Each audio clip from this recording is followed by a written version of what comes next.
the state government, through the Department of Jobs, Precincts and Regions, entered into a number of contracts for the purposes of the hotel quarantine program. May I assume that at least at a high level you're familiar with that fact?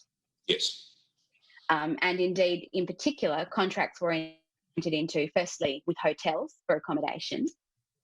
I believe so, yes. And then also with security providers for the purposes of private security services. Yes.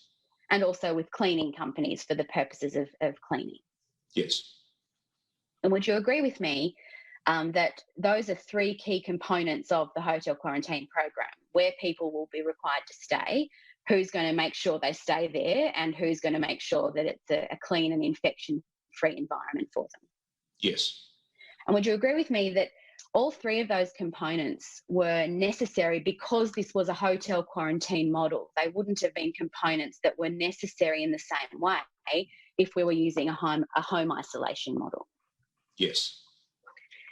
And are you aware, perhaps even at a very general level, that the contracts with hotels and the contracts with security companies placed responsibility on the contractors for matters relating to correct and sufficient use of personal protective equipment and training for staff on infection prevention and control? I'm certainly aware of that now, Ms. Ellyard. I couldn't speak to whether I was at the time, but yes, the answer to the question is yes. Yeah. And the evidence that the board has received is from just looking on the face of the contracts, those responsibilities relating to PPE and staff understanding infection control and so forth, they were outsourced by government to those private contractors, if you just look at the bare face of the contracts. I think that's a fair statement, yes. Yeah. And assuming that to be the case, there'd be a very substantial risk associated with that, wouldn't there? By which I mean a risk to the success of the program that such matters had been outsourced. Yes. Because, again, it's probably trite to say, but if this was set up as an infection prevention program, it depended on having proper and sufficient infection prevention and control measures. Yes.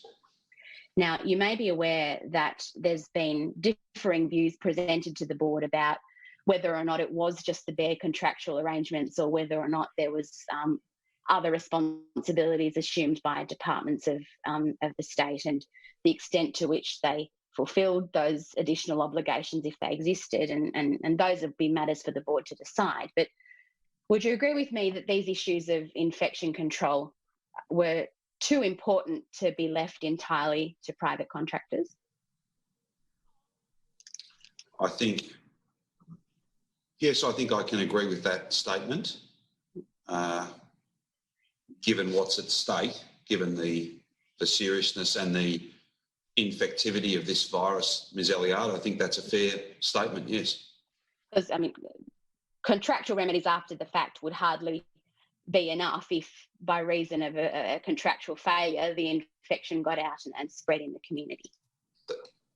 Yes, those proceedings are of not much use against this virus. And so perhaps thinking about what we talked about before, this is an instance, isn't it, of the government having assumed the risk by bringing people into the program and the government needing to retain appropriate responsibility for the management and mitigation of that risk. Yes. And so you'd agree with me that if it was the case that the state, through relevant departments, didn't take an active role and in ensuring that there was proper infection control and prevention measures in place, that would be a matter of great concern. Absolutely. Thank you. May I turn then to a few more questions about your knowledge of how the enforcement mechanisms worked?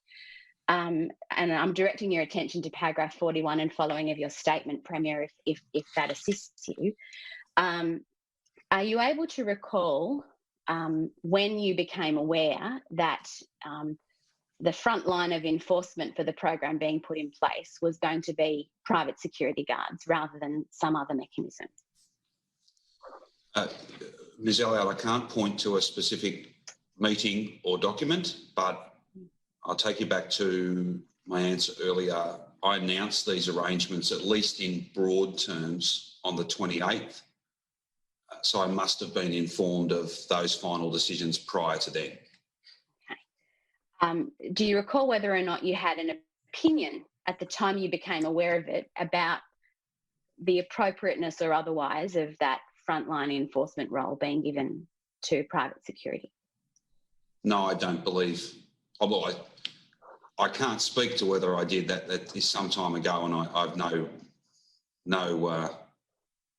recall of having a specific view one way or the other.